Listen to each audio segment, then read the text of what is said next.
Assalamu alaikum warahmatullahi wabarakatuh. Welcome to the 9 p.m. live English news edition, the top stories.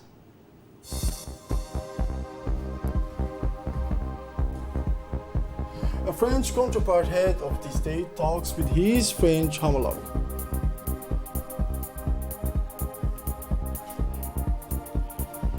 And from international news, Europe remains vulnerable according to WHO.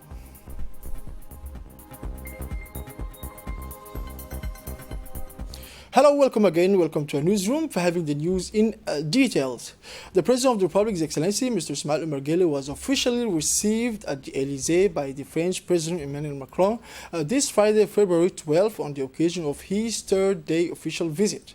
Upon his arrival at the Elysee, the President of the Republic received the honors of the French Republic before being warmly welcomed by the French President Emmanuel Macron. After the official photo on the steps of the Elysee Palace, the two presidents had a face-to-face meeting. The discussion between President Guelleh and President Macron covered all areas of cooperation between the two countries. The exchanges were frank and cordial, friendly between the two presidents with regard to the solidity of cooperation relations. Discussion that allowed for common views to enhance the prospect of cooperation in the future. Finally, the two presidents signed a decent and partnership declaration on defense. This meeting will allow a new dynamism in cooperation between the Republic of Djibouti and the French Republic. The Minister of Foreign Affairs, Mohamed Ali Yousef, Ambassador of Djibouti in France, Ayed Mousset Yahya, and the French Ambassador to Djibouti, Arnaud Gilroy, participated in the meeting between the President of the Republic, Mr. Ismail Omarguelleh, and French President Emmanuel Macron.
The President of the Republic visit continued with a reception to the invalid with all honors.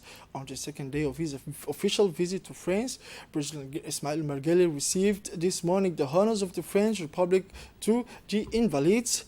The French Minister of Foreign Affairs, Mr. Le Drian, was at the President's side during the ceremony for the invalid. For Djibouti side, the Minister of Foreign Affairs, Mr. Mohamed Ali Yousef, the Ambassador of Djibouti in France, Ayed Mousset Yahya, participated in the ceremony to the invalids. Diplomats from the Embassy of Djibouti, Djiboutian living in Paris and in the provinces were invited to participate. Upon his arrival, the President of the Republic was welcomed by the Minister of Foreign Affairs, Jean-Yves Le Drian, accompanied by the Minister of Foreign Affairs and senior officials of the French armies. President Guelleh passed in front of the platoons of honors and brass band of the French Republican Guard. The ceremony of the Invalides, one of the highlights of the three-day official visit of the President of the Republic, Mr. Ismail Omarguelleh, to France. The military honors followed by the meeting with the French President Emmanuel Macron is a reflection of the solidity, the relation between Djibouti and France linked by secular ties. President Guelleh's visit also aims to infuse a new dynamism in the cooperation between Djibouti and France in the many economic policy areas, particularly in the promotion of partnership between the Djiboutian and French private sector.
In addition to the summit meeting between President Ismail Margelle and President Macron at the Elysee, President Margelle had a series of meetings with members of the French government at his residence in Paris, including Foreign Minister Jean-Yves Le Drian and Defense Minister Mrs. Parley at the President of the PACA region of France. Diplomatic and defense cooperation were at the center of discussion between the president and the two French ministers. Foreign Minister Mohamed Ali Youssouf and the ambassador of Djibouti to France were at his side during this meeting, which took place in a good atmosphere given the quality of relation between Paris and Djibouti. Also, in the context of decentralized cooperation, President Gelle had a meeting at his residence with the president of PACA.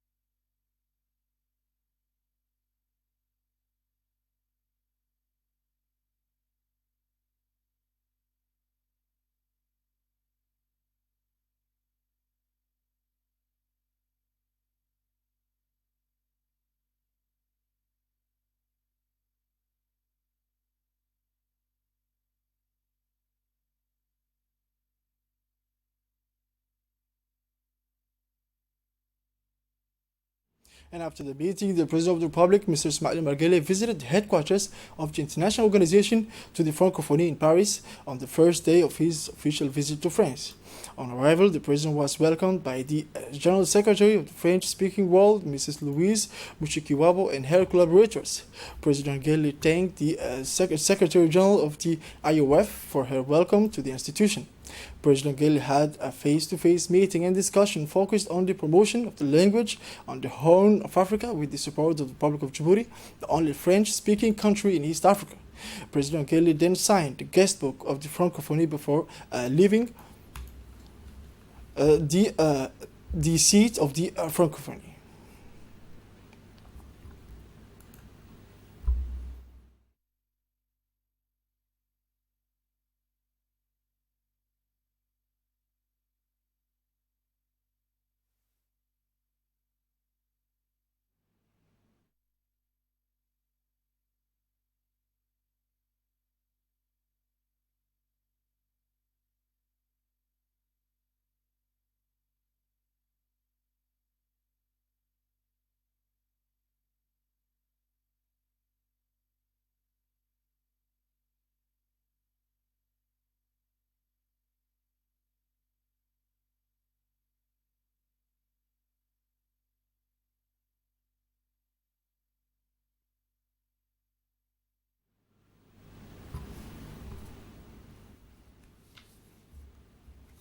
Another news now, Prime Minister Mr. Abdulkader Kamil Mohammed closed yesterday the opening workshop of the National Employment Forum at the People's Palace in the presence of the Minister of Labour in charge of the administration reform, Mr. Usman Ibrahim Roble, the Minister of National Education and Vocational Training, Mr. Mustafa Mohamed Mahmoud, and the Minister of Communication in charge of Post and Telecommunication, Mr. Radwan Abdullahi Bahdon.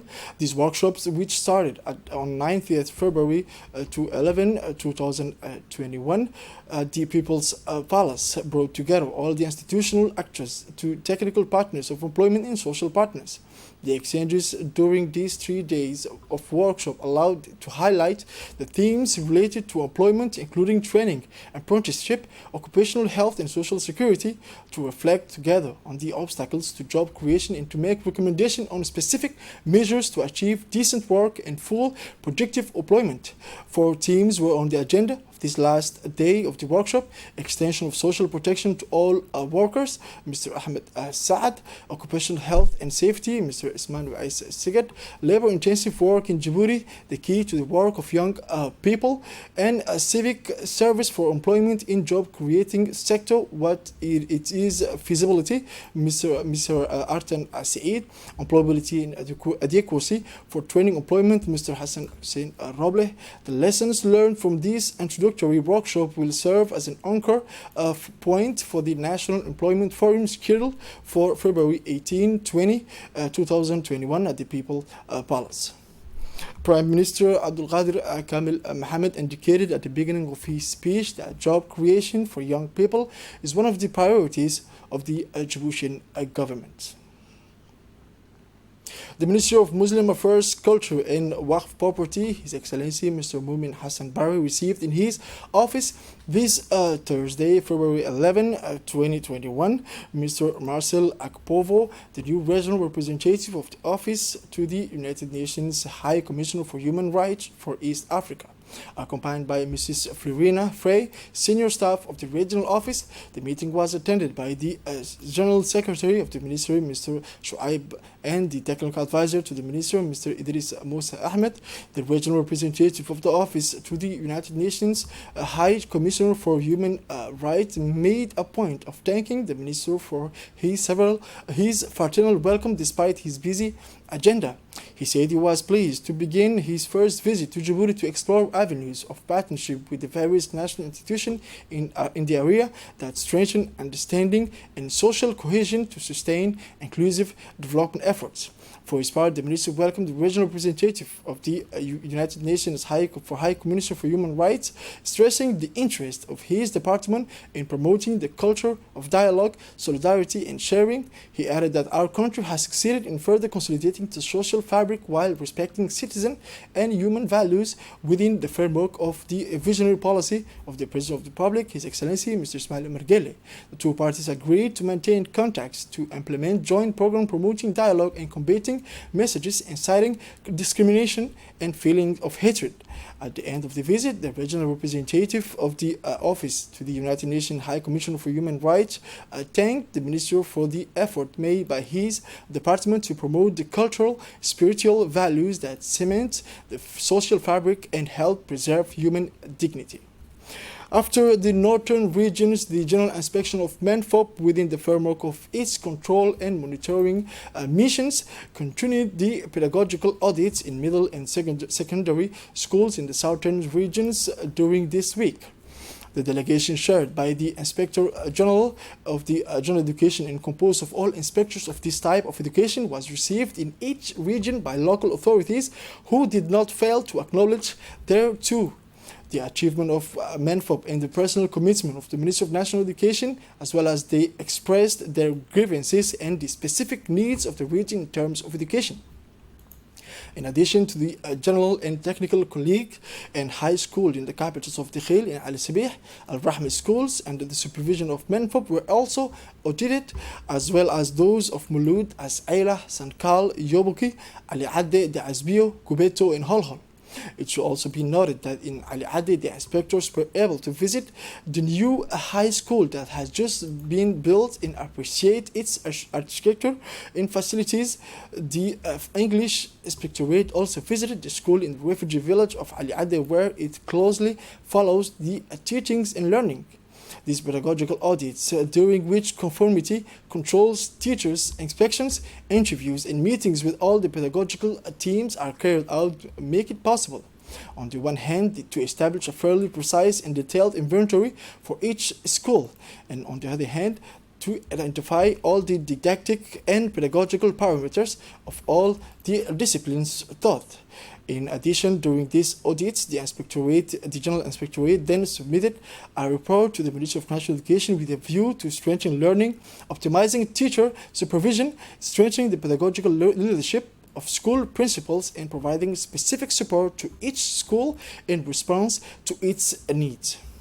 Now, the Police Academy Idris Farah Abani opened its door today to more than 100 students from the private school La Farandole. This pedagogical visit to the APIFA was aimed at making the profession of police official known, but also to discover the importance of the work of these men and women who watch day and night to maintain order and security in our country. About 100 students of the private school, La Farandole, took part Thursday in a guided tour at the police academy and attended to make known the job of police officer. The small visitors were accompanied by their teachers, parents, but also the school director, Mr. Saeed Abdullahi Miguel, and his close collaborators. Welcomed upon their arrival by the director of the academy, Lieutenant Colonel Ilmi Tahir Miguel, and the academy's monitors, the day began with the intonation of the national anthem. A projection of the mission and prerogative of the national police was then presented to the children of the private school.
In his welcoming remarks, the Academy directors emphasized the importance of these days of discovery to the police profession. This event, which is not the first, is unprecedented in view of the large number of students who have benefited from this visit. We hope that this visit will have allowed us to discover the different missions of the National Police today, and that will have contributed to a better understanding of our work of security of persons and property, said Lieutenant Colonel Ilmi Tahir Miguel. Afterwards, the students attended several demonstrations organized by a police official. The police dog brigade, led by Lieutenant Bakal Amin, head of the RIED.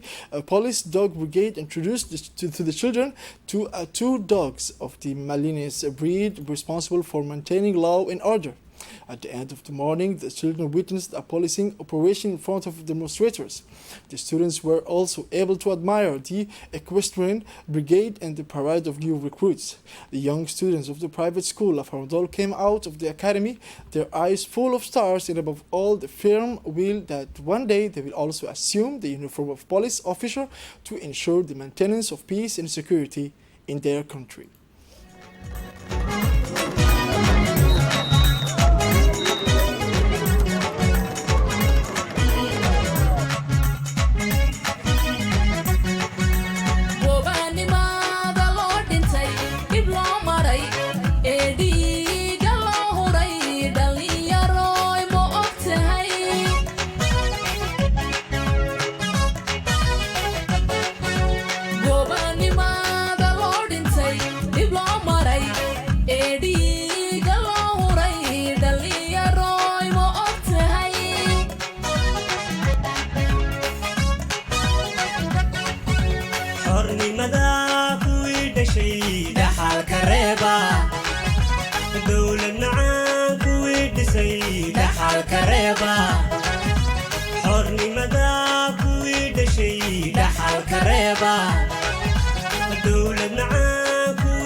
Moving on to international news, the overwhelming majority of European countries remain vulnerable, said Dr. Klaus, WHO Director for Europe, who believes that at the present there is a thin line between hope for vaccines and a false sense of security.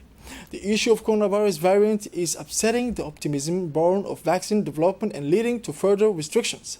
Fearing these variants, Germany decided Thursday to close its border with the Czech Republic and Austrian Tyrol. German Interior Minister Horst Seehofer said the measure will take effect Sunday evening and that the Tyrol and the Czech regions bordering Germany will be included in the list of territories heavily affected by the virus mutations. The list already includes several countries such as Great Britain, South Africa, Brazil, or Portugal, with which Germany banned most travel at the end of January. The European Union, which crossed the symbolic threshold of 500,000 deaths on Tuesday, has nevertheless seen the trend improve in recent days, with daily contamination and deaths falling slightly.